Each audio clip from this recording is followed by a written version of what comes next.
아, 그래, 부모 노릇은 저런 거지 라는 네. 생각을 좀 하실 것 같아요.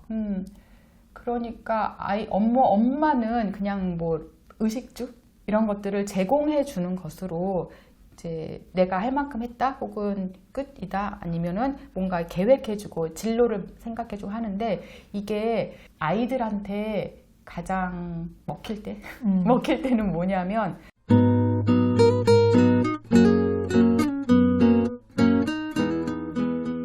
안녕하세요. 대한민국 학부모를 위한 실천적인 교육 전문 채널 퓨처 스튜디오의 주단쌤입니다. 네, 오늘은 조금 특별한 분을 모셔서 특별한 인터뷰를 좀 해보려고 합니다. 육아, 우리 학부모님들 고민 되게 많으시죠. 육아는 어떻게 보면은 미취학 때 끝나는 게 아니라 이제 아이들이 성인이 되기까지 진행되는 게 다 육아의 범주라고 이제 볼 수가 있는데요. 우리 오늘 작가님께서 육아에 대한 선배로서 어떤 좋은 말씀 해주실 것 같아서 제가 책을 보고 우리 작가님을 섭외를 했습니다. 네, 우리 김경림 작가님 옆에 보셨는데요. 안녕하세요. 네, 안녕하세요. 네, 저희 구독자분들께 어떤 분이실지 간단하게 좀 소개 부탁드립니다. 예, 저는 두 아이의 엄마이기도 하고 지금 언어치료사와 상담사로 일하고 있는 김경림이라고 합니다. 네, 그리고 나는 뻔뻔한 엄마가 되기로 했다라는 책을 써서 이 자리에 나오게 됐네요. 네. 네. 제가 인터넷 서점에서 나는 뻔뻔한 엄마가 되기로 했다라는 이 책을 딱 발견을 하고 제목이 도발적이다라는 생각이 들었어요. 그래서 책의 제목으로 일단은 딱 끌렸고 그다음에 내용들을 살펴보니까 이분 뭔가 우리한테 정말 해주실 얘기들이 많으시겠다라는 생각이 들어서 네, 지리산에 사시는 우리 작가님을 네. 어렵게 모셨습니다. 뭐 저도 물론 제주에 살지만 네. 저희가 이렇게 정말 작가님이 올라오시는 날짜를 맞추지 않았으면 못 만날 수도 있었을 거잖아요. 그렇죠. 네. 네. 우연히 딱 맞아서. 그렇죠. 예. 그래서 이렇게 우리 구독자분들께 이제 작가님을 소개할 수 있어서 너무 기쁜데 자, 일단은 이런 질문부터 한번 드려보겠습니다. 작가님 이제 이력을 보면 아까 간단하게 뭐 언어치료사다, 뭐 이렇게 책을 썼다, 뭐 이런 거 얘기를 해주셨는데 사실 역사가 되게 기시더라고요. 경력이. 우리 학부모님들 아시는 앙팡이라는 육아 잡지 기자로 이제 활동을 하셨고 그 이후에는 프리랜서 육아지 편집자로도 일을 하셨고요. 지금은 언어치료사로도 근무를 하고 계시고 그리고 상담도 아이들 상담도 하고 계신 이런 작가님이십니다. 그런데 이제 이 책을 보다 보니까 작가님 어떤 사연이 조금 담겨 있었어요. 그래서 이런 여러 가지 경력과 또 작가님이 겪으신 일들 때문인지 이 책을 쓰신 이유가 좀 궁금했거든요. 어떤 계기로 이 책을 쓰게 되셨는지 그 얘기 먼저 한번 들어보면 좋을 것 같아요. 책을 쓰게 된 계기는 이제 제가 언어치료사 이전에 어차피 글을 쓰던 사람이었고 육아 콘텐츠를 만들던 사람이어서 쓰게 됐고 네네네. 그랬는데 저의 삶의 경험들이 좀 있었던 것 같습니다. 그러니까 지금 뻔뻔한 엄마라는 제목에 끌리셨다고 말씀하시는데 뻔뻔한 엄마라는 제목 때문에 사서 읽었는데 이 무슨 극한 육아담이냐 이렇게 말씀하셨던 이제 그 독자님들도 많이 계셨어요. 사실 이 책을 쓰게 된 저의 삶의 경험은 조금 이제 독자님들이 그러니까 많이 좀 다를 것 같아요. 평범한 엄마로서 아이가 영재 소리를 듣고 자랐던 아이였거든요. 그래서 저는 여태까지 아이들을 보면서 제 아이만큼 똑똑한 아이를 본 적이 없어요. 그 당시에 제 아이만큼. 게다가 그때 이제 육아 잡지 기자셨으니까 되게 케이스들도 많이 보셨는데 그렇죠. 그런데도 우리 아이가 영재라고 느끼실 정도면 네네. 그런데도 불구하고 그러니까 만 3세 때 그 한글을 얘가 다 읽은 거예요. 한글도 다 읽고 뭐 불경 같은 거 다 외우고. 불경이요? 네, 심지어는 이제 그 5살 때 어린이집에서 그 영재 교육, 이게 좀 이상하다. 20년 된 어린이집 선생님이 이게 좀 이상하다. 좀 특별한 것 같아요. 그래서 영재 테스트를 해봤잖아요. 또 그때 제가 얼마나 많은 걸 알고 있었겠습니까? 최첨단 정보를 많이 알고 있어서 테스트를 해봤는데 정말 이제 그런 영재다라고 생각을 하면서 제가 그럼 그렇지. 어깨를 으쓱하면서 아이에 대한 계획들을 어마어마하게 세우기 시작하였습니다. 그때가 어땠냐면 이제 조기 유학하고 그다음에 뭐 특목고 생기고 이런 것들이 시작되었을 시기라 제가 엄청난 플랜을 이제 세웠죠. 그 엑셀 파일을 아직도 가지고 있습니다. 왜냐하면 반성의 시간으로 얘가 2학년 때는 뭐를 시키고 3학년 때는 영어 교육을 뭐 시키고 그래서 이제 어떤 무슨 올림피아드에 나가고 얼마나 전문적이었겠어요. 네, 너무 네. 아는 게 많았던 그쵸, 거예요. 그쵸. 게다가 이제 저 역시 어떤 메인저 트랙을 밟았다고 스스로 생각을 했기 때문에 그것이 얼마나 사회에서 유리하고 그리고 직업을 갖는데도 유리하고 평가도 유리하고 그런 것들이 좀 당연하다라고 생각을 하고 이렇게 매진했던 것 같아요. 그런 생각으로. 그런데 이제 아이가 이제 놀 만큼 놀고 뭔가를 시작해야 될 시점이 된 1학년 말. 1학년 말. 예, 1학년 말에 아이에게 이제 큰 병이 생겼던 거예요. 그게 이름도 좀 거창한 그 중추신경계 림프종이라는 병이었는데 일종의 소아암이죠. 소아암이었고 그때 아이가 했던 얘기가 눈이 하나가 갑자기 안 보이는 것으로부터 시작해서 이제 1년 동안 항암을 받아서 그 계획들이 전부 다 제로가 됐죠. 예, 그 계획도 제로가 됐고 그 중추신경계 림프종이라는 병은 그 당시에 또 잘난 척하고 제가 막 논문 같은 거 찾아봤겠잖아요. 그랬는데 아이에게는 거의 나타나지 않고 성인에게 주로 많이 나타나는데 노인들에게 그 5년 생존율이 5%라는 결과를 제가 받아들게 됩니다. 얼마나 그 충격이 크셨을지는 네네. 제가 짐작도 못할 것 같아요. 그 당시를 이제 몇 번을 제가 강연에서도 얘기하고 하는데 이제 그 얘기를 할 때마다 이렇게 평범해지지는 않는 것 같아요. 그 순간에 제가 진단을 듣던 순간에 병원 복도 이런 거 생생하게 아직도 좀 기억이 나고 이런 말씀을 네네. 제가 꺼내서 죄송하다는 생각이 드는데 아닙니다. 괜찮습니다. 네. 그 이후로 겪은 엄마 노릇이라는 것의 본질 나는 이 아이를 의 엄마인데 내가 무엇을 해야 되는가라는 여정들이 좀 시작된 것 같아요. 그 순간이 좀 기억이 나는데요. 그래서 병원에서 3주 동안 항암 치료를 받고 이제 집에 돌아가게 되었어요. 집에 돌아가서 그때서야 이제 막 울고 했는데 그날 제가 처음으로 이제 샤워를 제대로 하고 네. 따뜻한 물에 해서 욕조 목욕을 하고 그리고 나오는데 제가 기분이 좋더라고요. 예, 그런 저를 보고 분명히 아이는 지금 죽을 병에 걸렸고 그러고 있는데 나는 지금 이 순간은 행복하더란 말이죠. 그러면 그 괴로움은 무엇이었나? 내가 그렇게 하늘이 무너져 내리고 했던 괴로움은 무엇이었나? 이런 게 스스로 묻게 되어서 그거를 물어봤어요. 나는 왜 괴로운가? 그리고 또 하나 질문은 많은 엄마들이 그런 생각을 하잖아요. 엄마라는 것은 많은 희생을 해야 되고 많은 희생을 해야 아이를 위해서라면 자신의 것들을 갈아 넣어서 희생을 해야 된다고 생각을 하는데 제 스스로한테 그래서 아이가 산다면 5년 생존율 5%가 아니라 이제 확실하게 사라진다면 너는 아이를 위해서 죽을 수 있어? 이런 거를 그냥 저한테 물어봤던 것 같아요. 그런데 오래 할 필요가 없었어요. 저는 못 하겠더라고요.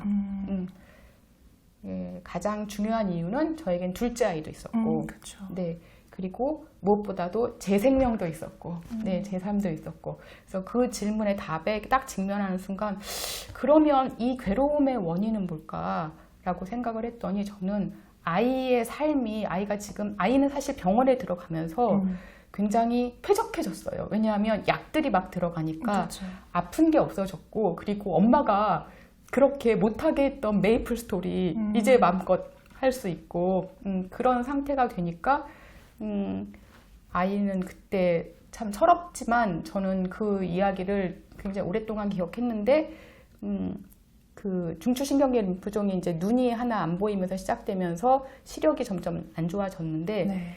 뭐라고 얘기했냐면 나는 눈을 잃었는데 게임을 얻었어 이런 얘기를 했었어요. 아이다운 발상. 네, 아이다운 발상인데 나는 그러면 뭘 그렇게 막았던 걸까를 이제 생각을 하면서 어쩌면 엄마 노릇의 핵심은 내가 생각했던 핵심은 나의 성취를 위해서 내가 좋은 엄마, 유능한 엄마, 그리고 똑똑한 아이를 키운 엄마라는 거를 보이기 위해서 했던 건 아닌가. 내가 아이에게 과연 이거 하면 좋은지 물어봤나, 너 게임하면 뭐가 그렇게 즐거운지 물어봤나, 이런 것들을 이제 되묻게 되었죠. 그리고 그 생각의 결과, 제가 그렇게 생각했던 이유가 사람들이 엄마 노릇은 그래야 한다고 말했기 때문에, 그리고 저는 누구보다도 열심히 그것에 대한 기사를 쓰고 책을 썼던 만들었던 사람이니까 그런 어떤 통념, 우리가 깊게 가지고 있었던 통념 으로 아이를 위한 답시고 뭔가를 몰아붙였구나라는 반성을 하게 됩니다. 그래서 그 이후에 이제 제가 했던 여러 가지 선택과 아이를 위한, 그러니까 엄마로서의 삶은 이제 통념에 반대되는 일들을 하게 된 거고, 그 내용들이 이제 뻔뻔한 엄마. 그러니까 좀 내려놓고 살아도 돼. 우리가 뭐 피아노 잘 치게 만들어야 되고 영어 공부는 뭐 언제까지 해야 되고 이런 것들에 굉장히 매달리잖아요. 네, 그렇죠. 안 하면 큰일 날 거고. 네, 그거 하면은 인생이 망할 것 같은데 이런 얘기가 어떻게 들리실지 모르겠는데, 이렇게 구독자 여러분께서 인생이 망할 일은 그것 말고도 계속 일어납니다. 그렇죠.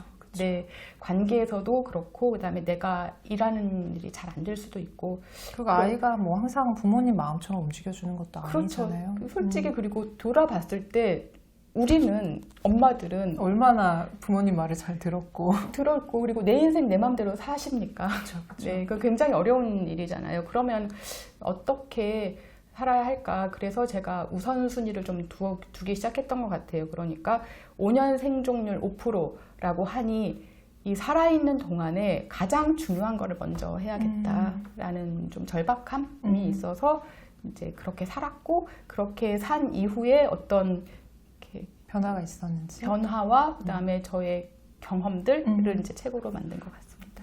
어떻게 보면 저는 이렇게 계기를 되게 간단하게 여쭤본 것 같은데. 네, 뭐 이렇게 줄줄이겠다. 아니, 그게 아니라, 어떻게 보면 대소사의 뭔가 굉장한 얘기를 이제 훌쩍 빠져가지고 들은 것 같은 그런 느낌이 좀 들었거든요. 근데 여기서 이제 작가님이 이제 앞에 프롤로그부터 엄마 점수? 뭐 이런 거 얘기를 하셨거든요.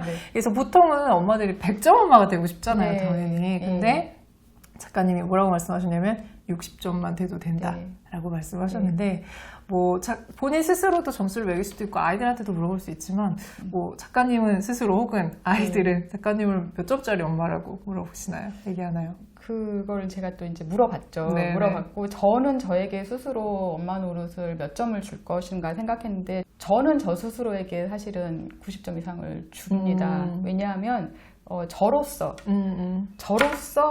할 만큼은 다 했습니다. 저로서는 할 만큼은 다 한 거라서 주고 싶지만, 아이들은 또 다르잖아요. 그쵸. 아이들은 다르고, 또 밖에서 보기에는 60점이면 저는 충분하다고 생각을 하거든요. 60점이라는 점수가 그 국가고시 보시면. 네, 그죠. 네. 기준이죠. 네, 기준입니다. 60, 운전면허도 60점. 네. 평균 60점 되면 통과입니다. 60점만 넘으면 누구나 이제 고유한 엄마 노릇을 하실 수 있다라고 생각을 하는 거고, 저는 그래서 저는 할 만큼 했다라고 생각해서 90점 이상 주는데, 저희 아이들은 좀 다른 얘기들을 하더라고요. 제가 여기 이 질문을 받고 물어봤어요. 너는 얼마 줄 거야? 그랬더니 큰아이, 작은아이는 또 다른 경험을 한 거잖아요. 근데 큰아이는 한참 생각하더니, 그럼 나는 기준을 100점이 아니라 90점으로 둘게 라고 얘기를 하더라고요. 왜요? 그랬더니 100점이라는 건 사람들이 너무 이상적으로 생각해. 근데 그거는 그냥 세상에 없는 도달할 수 없는 점수야. 맞는 말인데요? 그 말이 맞다. 그래서 나는 90점을 기준으로 한다면 엄마는 85점이야 그러더라고요. 네, 그래도 굉장히 후하게 준 거 아닌가요? 그렇죠. 네. 그래서 그런데 이제 제가 그럼 5점은 뭐야? 라고 궁금하더라고요. 5점은 뭘까? 뭘 깎았을까? 그랬더니 제가 요즘 좀 바빠서 엄마가 요즘 바빠서 밥을 잘 안 해줘. 그래서 인정. 그래서 고맙다라고 얘기를 둘째 아이는 했고, 몇 점을? 둘째 아이는 3등급 초반을 주겠다. 3등급 초반. 네네. 그리고 몇 점이냐? 그랬더니 79점이다라고 얘기를 하더라고요. 근데 너무 그 말이 제가 너무 인정할 수밖에 없었던 게, 그 비어있는 점수가 어렸을 때 엄마랑의 추억이 별로 없다. 아, 예. 형이 조금 아팠고. 네, 계속 병원에 갔었고 그 얘기를 이제 구체적으로 기억하더라고. 1학년 때 1년 동안 이제 얘가 한 번 그렇게 병에 걸린 게 아니라 또 재발도 한 번 했었거든요. 그래서 이제 조혈모세포 이식까지 받으면서 오랜 기간 투병한 기간이 있는데 그 동안에 당연히 돌봄이 빌 수밖에 없죠. 집중할 수 있는 시간이 없어서 그게 없다. 그래서 빈 점수는 그 점수다라고 얘기하는데 저는 너무 인정했고 그럼에도 불구하고 이제 79점 준 것에 너무 만족했고 나머지는 다 채워졌다는 얘기니까 그럼요. 만족을 했고 이제 또 얘기가 듣는 거 그 얘기는 뭐냐면 얘가 그게 조금 아쉬웠구나 얘 안에는. 그래서 그거를 좀 볼 수 있는 기회도 되었습니다. 이 기회에. 제가 질문을 잘했나 보네요. 네. 네, 그리고 이 시점에서 좀 궁금한데요. 작가님 아까도 말씀하셨잖아요. 엄마 노릇을 이제 재정립하는 그런 계기가 됐다고 하셨는데, 그럼 엄마 노릇이 작가님은 뭐라고 생각을 하시나요? 네. 엄마라는 말에 뭐가 들어가 있는지 저는 좀 많이 생각을 한 편인 것 같아요. 네. 그래서 우리가 누가 뭐 대통령이다, 어느 기업의 뭐 대표다 이렇게 얘기를 하면 그 무슨 일을 하는지로 역할을 그죠. 적게 되죠. 정하잖아요. 정하죠. 그리고 그 역할을 하지 않으면 대통령이 아니잖아요. 그단 대표가 아니고 그리고 또 뭐 이렇게 그 일을 하지 않으면 의사가 아닌 거고 뭐 예를 들면서 이렇게 되는데 그래서 제가 가끔 강연을 가서 이제 여쭤봅니다. 엄마는 뭐 하는 사람일까요? 역할이라고. 엄마를 직업이라고 본다면. 네네. 엄마가 하는 일은 뭔가 엄마라는 거는 누군가를 지칭하는 말이잖아요. 무슨 일을 하는 거라고 한다고 생각하시냐고 물어보면 먹여주고 입혀주고 재워주고 가르쳐주고 뭐 정서적인 서포트도 그렇죠. 심지어 감정 조절까지 해주고 감정 조절. 사회성도 키워주고 뭐 진로까지 이제 계획해주고 그렇게 쭉 말씀을 하세요. 그래서 그 리스트를 쭉 말해보면 그러면 요 일을 엄마만 할 수 있나? 라고 다시 여쭤보면 어떻게 생각하세요? 그건 아니죠. 그건 아니죠. 네. 먹이고 재우고 입히고 그다음에 가르치고 그다음에 감정에 대한 조절력을 키워주고 하는 일은 엄마만 할 수 있는 일은 아닌 거예요. 그죠? 다른 사람이 오히려 더 잘합니다. 급식은 먹이는 것 같은 경우 급식 같은 경우는 5대 영양소 다 빵빵하게 채워서 완벽하게 식단을 제공을 하는 거잖아요. 그러면 엄마가 그럼 이 일을 안 하면 나는 엄마가 아니게 되나요? 그건 아니죠. 그쵸. 네. 이 일을 안 해도 나는 엄마인 거잖아요. 그러면 모든 사람의 엄마인가요? 그건 아니죠. 그건 아니죠. 네. 얘 엄마인 거잖아요. 그러니까 나는 우리 아이 엄마일 뿐인 거잖아요. 그 얘기는 뭐냐면은 엄마라는 말은 역할에 대한 규정이 아니고 내가 낳은 아이와 나의 관계를 나타내는 관계인 거죠. 그러니까 핵심은 내가 얘와 어떤 관계를 맺을 것인가. 특히 같이 살고 내가 내 삶을 보여주는 어른으로서 책임 있는 어른으로서 롤모델이 되어주고 그렇죠. 삶의 롤모델이라고 저는 생각하거든요. 삶은 세상은 사람들과 이렇게 살아가는 거야 라는 거를 가르쳐주는 게 아니라 그러니까 몸으로 보여주는 거니까 삶으로 보여주는 사람 그런 사람이 엄마이어야 하지 않나. 예, 그래서 먹이고 입히고 재우고 가르치고 그다음에 뭐 그런 걸 조절해주고 계획 세워주고 이거 안 해도 엄마잖아요. 그럼요. 네. 예. 그리고 이거를 엄마만 할 수 있는 일도 아니고, 그런 생각들을 좀 많이 했던 것 같습니다. 그래서 어떤 관계를 맺어야 되느냐. 그렇게 되면은 얘랑 제일 처음에는 이제 인격적인 관계를 맺는 게 제일 중요하겠다라는 생각을 많이 했던 것 같습니다. 그러면 이 시점에서 작가님 말씀 들으니까 이게 궁금하네요. 그러면 작가님은 아이들에게 어떤 모습들을 조금 보여주셨는지 엄마로서 이게 조금 조심스러운 질문이기는 하지만 어떻게 보면은 뭐 인생의 선배로서 뭐 사회에 나가기 전에 뭔가 배워야 될 기본적인 소양들을 이제 볼 수 있는 대상으로서 부모나 엄마나 아빠라는 부모라는 존재가 있다면 이제 작가님은 아이들한테 어떤 모습을 좀 보여주고 싶으셨는지 뭐 이런 게 조금 있으셨을 것 같다는 생각이 들어요. 저는 아이와 인격적인 관계를 맺고자 이제 말이 좀 되게 거창하긴 한데 처음에는 하나의 생명이 언제 죽을지도 모르는 생명이 가장 제 모습대로 꽃을 피우게 내가 옆에 있겠다라는 생각을 많이 했던 것 같아요. 그래서 아이의 이야기와 아이의 생각과 아이의 취향을 최대한 듣고 그리고 그것을 존중하고 그리고 가능한 대로 할 수 있는 만큼 돕고 그리고 같이 문제가 있으면 해결해 나가고 이렇게 하려고 했던 것 같습니다. 궁금해지네요. 아이들도 만나시다 보니까 네. 아이들도 부모님에 대한 얘기를 뭐 빠지지 않고 할 수밖에 없잖아요. 뭐 또래에 대한 얘기들도 많이 하고 네네. 본인에 대한 얘기도 하겠지만 뭐 부모의 영향을 어떻게 보면은 이제 받을 수밖에 없는 시기이기 때문에 그럴 네. 것 같은데 아이들은 엄마 아빠에 대해서 어떻게 좀 얘기를 하는지 좋은 우리 엄마 아빠는 뭐 어때서 좋아요, 뭐가 나빠요, 뭐 이런 얘기들을 좀 할 것 같다는 생각이 들거든요. 그런 얘기 좀 진짜 신기하게 아이들은 부모님을 정말 사랑합니다. 네. 당연하지만 이렇게 들으니까 네. 또 네. 정말 사랑해서 엄마 아빠 마음에 들고 싶어 하고 엄마 아빠가 자기를 인정해 주기를 바라고 주로 몇 살 정도 아이들을 만나세요? 주로? 제가 제일 어리게 만난 아이들은 이제 뭐 한 36개월 정도의 아주 어린 애들부터 언어 치료가 필요한 아이부터 그다음에 저는 아이들로서는 뭐 대학생도 만나고 자녀로서는 그리고 전 성인 상담도 하고 부모 상담도 같이 하는데 네. 아이들은 일단 부모님 생각을 많이 합니다. 그래서 부모님에게 인정받기 바라지만 그 밑에는 굉장히 사랑하는 마음이 네, 깔려 있고 그래서 그 인정을 받는다는 거는 잘했다라기보다는 좀 관심을 좀 가져주고 자기 얘기를 잘 들어주고 존중해주는 부모를 좋아하는 것 같습니다. 네. 그러면 그런 아이들의 모습을 보면서도 작가님이 아 그래 부모 노릇은 저런 거지 라는 네. 생각을 좀 하실 것 같아요.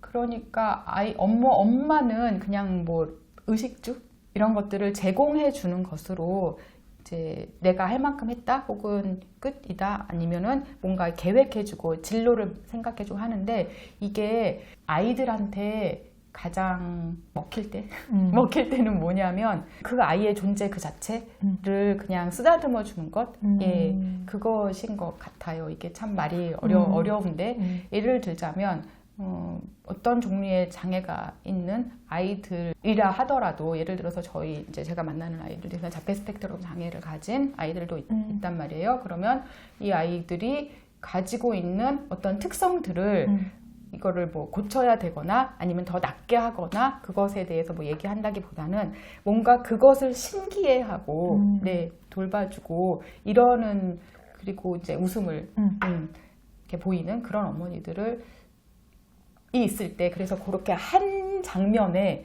무언가를 같이 하고 있는 장면이 있을 때 안전하게 저는 저게 좀 우리가 결국 이렇게 만들어야 되는 엄마 모습이 아닌가 네, 생각을 좀 합니다. 근데 이제 저희 채널이 아까도 말씀드렸지만 약간 네네. 학습에 초점이 네. 좀 맞춰져 있는 채널이다 보니까 제가 학습 얘기도 조금 여쭤보고 싶은 생각이 좀 들었어요. 그런데 작가님 책에 그렇게 카테고리를 좀 나눠서 설명해 놓으신 부분이 네. 있더라고요. 그래서 그 부분을 조금 질문을 드리려고 하는데 결핍을 채우려는 노력은 결국엔 실패할 수밖에 없다라는 이제 챕터가 네네. 있어요. 그래서 네. 그게 어떤 내용인지 조금 얘기해 주시면 좋을 것 같습니다. 삶은 곧 배움의 연속일 텐데 굉장히 예기치 않은 일들이 계속 닥치고 그것을 어떻게 해결해 나가는가 자신의 배움을 가지고 그거를 이제 헤쳐나가는 걸 텐데 그 배움을 하겠다, 내가 배워야겠다라고 생각할 때는 이제 두 가지가 가장 좀 중요한 것 같아요. 그걸 배워야겠다라는 마음, 동기, 그리고 그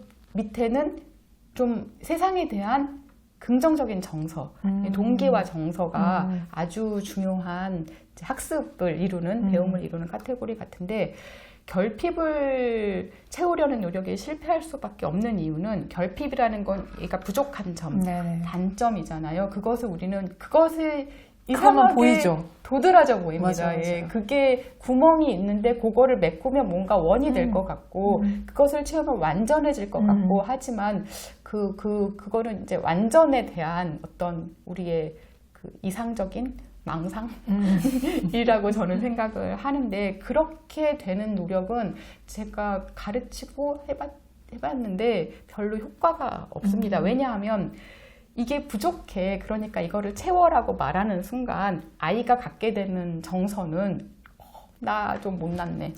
네, 그거를 일단 갖게 됩니다. 그래서 일단은 쫄아요. 네네. 못하는데라는 생각이 들면, 그래서 정서가 일단 그렇게 되면은, 뇌에서는, 그 배움을 새롭게 만들어 나가는 어떤 뇌 작용들, 예를 들어서 뉴런이 붙어 나가는 게 배움의 작용이라고 하는데, 그것이 일어날 수 없는 상태가 됩니다. 그래서 약간 좀 얼어붙게 되고. 그래서 그런 상태에서는 일단 배움이 동기도 일어나지 않고, 그래서 많은 양이 압도되고 그렇게 되는 거죠. 그런데 거꾸로 잘하는 것을 더 잘하게 만들면 결핍을 채우려고 하지 말고 얘가 즐거워하고 잘하는 것에 초점을 맞춰서 그거를 이제 더 확장해서 가르치게 되면은 어떤 일이 일어나냐면은 애가 일단 나 이거 좀 잘하는데 그래서 일단은 세상에 대한 긍정적인 태도가 좀 형성이 됩니다. 그런 다음에는 가지고 있는 어떠한 지식 체계에 다른 정보가 훨씬 더 잘 붙어요. 내가 기분이 그렇기 때문에. 그리고 일단 의욕이 생기잖아요.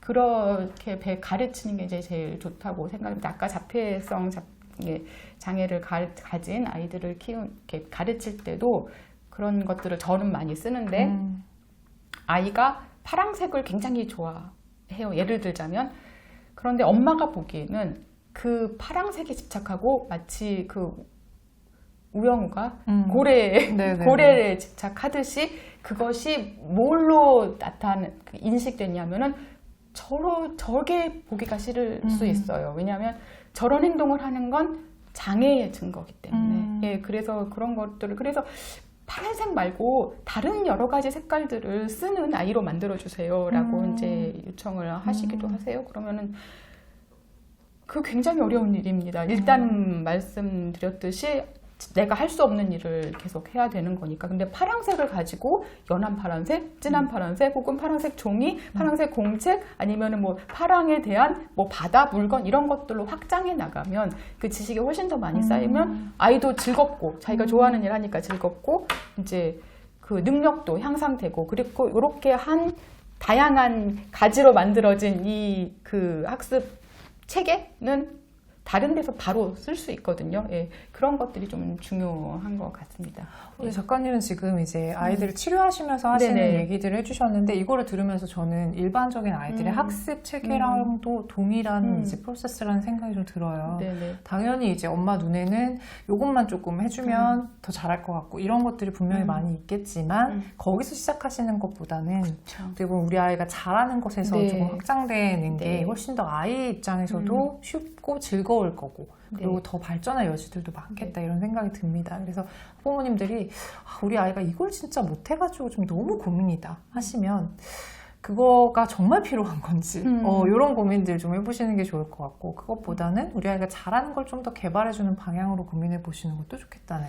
그런 생각이 드네요. 잘하는 것의 기준이 또 너무 천장이 없이 높을 수도 있기 때문에 네네, 그죠. 저는 이제 잘하는 거를 키워주려면 어떤 멈추는 시간이 반드시 필요할 것 같아요. 그래야 얘가 스스로 탐색을 해보고 뭔가를 하고 뭔가에 흥미가 끌리는지를 주는 그런 공간적인 여유가 굉장히 중요한 것 같습니다. 이게 제 경험을 말씀을 드리면 제 둘째 아이가 저희는 시골에 살아서 네네. 학원도 없고 아무것도 없어요. 그래서 초등학교 5학년 때 여름방학에 정말 아무 데도 안 가고 저희는 정말 학원 그 마트 가려면 2km 걸어가야 되는 그런 시골에 살고 있거든요. 그러니까 주변에 그 5학년 여름 방학을 아무것도 안 하고 놀아본 거예요. 그리고 그 전까지만 해도 이거 해라 저거 해라 그러면 싫어 뭐 안 해 뭐 귀찮아 이렇게 하던 애가 5학년 여름방을 그렇게 놀더니 그 다음에 6학년 때 어떻게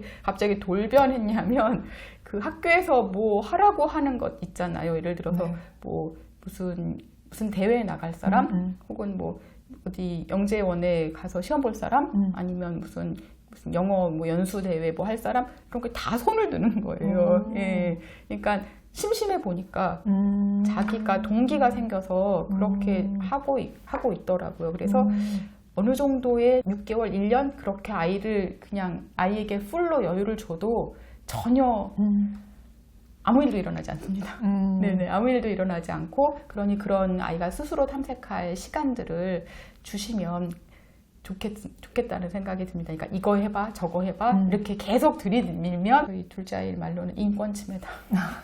지금 학부모님들이 작가님이 어떤 얘기를 하시는지 다 이해하실 거예요. 네. 우리 애들 보면 네. 맞아 그랬지 이렇게 공감 많이 하실 것 같다는 생각이 들어서 그 부분들은 각자 네. 생각해 보시면 좋을 것 같다는 생각이 듭니다. 이제 어느덧 마지막 질문인데요. 큰아이가 벌써 20살 네. 24살이라고 네, 그렇습니다. 하셨죠? 네. 그래서 작가님이 육아를 하신 지 이제 24년 차 되시는 네네. 걸 텐데 어떻게 보면 지금 저희 구독자분들은 이제 초등학부모님들이 많으시거든요. 그러면 어떻게 보면 후배들이시잖아요. 네네. 근데 후배들에게 육아 선배로서 네. 조금 이런 얘기는 좀 해주고 싶다 하시는 게 있으실 것 같아서 네. 그 부분 한번 여쭤보고 오늘 마무리를 하려고 합니다. 네, 두 가지를 말씀드리고 싶은데 하나는 그 학력, 공부 능력 이런 것들은 정말 짧은 순간에 지나가는 것 같아요. 그래서 그 공부를 잘한다고 해서 삶의 여러 가지 어려운 문제들을 잘 해결하는 건 아니거든요. 그래서 그거를 스스로 해결할 수 있도록 옆에서 같이 내가 인생 파트너로서 같이 아이들이랑 걸어 나가고 그러면서 스스로 할 수 있는 그런 자기 주도 능력, 자기 문제 해결 능력을 키우는데 초점을